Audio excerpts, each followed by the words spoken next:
ఓం శ్రీ మాత్రే నమః. గడప పూజ చేయడం వల్ల వచ్చే ఫలితాలు ఏంటో చూద్దాము.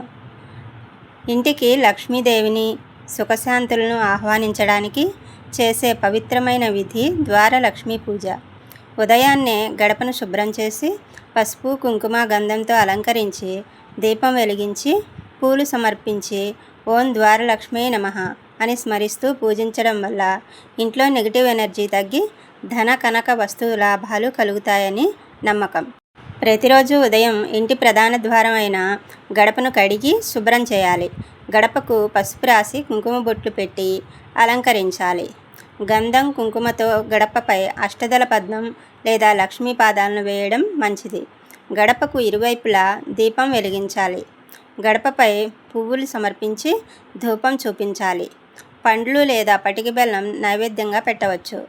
ఓం ద్వారలక్ష్మీ నమః లేదా మహాలక్ష్మి అష్టకం పఠించడం శ్రేష్టం. ఉదయం సూర్యోదయానికి ముందే గడప పూజ చేయడం అత్యంత ఉత్తమం.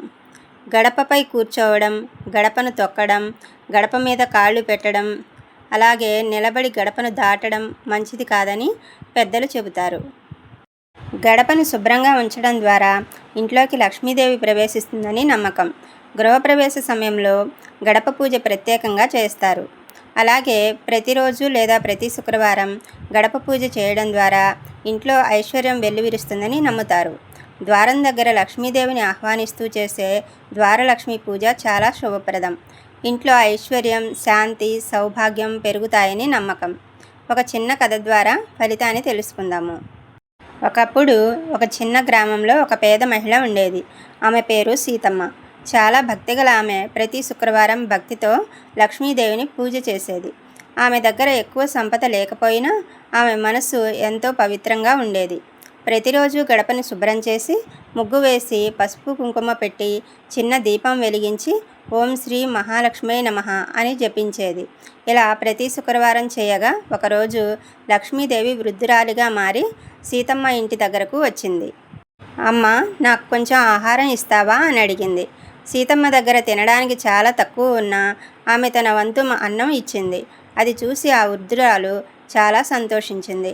ఆ వృద్ధురాలు వెంటనే తన అసలు రూపంలోకి మారి, నేనే లక్ష్మీదేవిని, నీ భక్తి దానం చూసి చాలా సంతోషించాను అని చెప్పింది. ఆమె సీతమ్మకు ఆశీర్వదిస్తూ ఇలా చెప్పింది, ఇక మీదట నీ ఇంట్లో ఎప్పుడూ ధన సమృద్ధి ఉంటుంది, సుఖశాంతులతో వర్ధిల్లుతారు అని చెప్పి అంతర్ధానమైంది. ఆ రోజు నుంచి సీతమ్మ ఇంట్లో సంపద పెరిగింది, శాంతి, సంతోషం నిండింది. ఆమె ఎప్పుడూ ఇతరులకు సహాయం చేస్తూ ఉండేది. ఈ కథ ద్వారా మనం తెలుసుకోవాల్సిన నీతి ఏంటంటే, భక్తి ఉన్నవారిని లక్ష్మీదేవి తప్పకుండా ఆశీర్వదిస్తుంది. దానం, మంచి మనసు చాలా ముఖ్యమైనవి. చిన్న పూజలు కూడా నిజమైన భక్తితో చేస్తే ఫలితం ఇస్తాయి. మా వివరాలు మీకు నచ్చినట్లయితే ఒక లైక్ చేయండి. ఇంకా మరిన్ని వివరాల కోసం మన ఛానల్ను సబ్స్క్రైబ్ చేసుకోండి. ధన్యవాదాలు.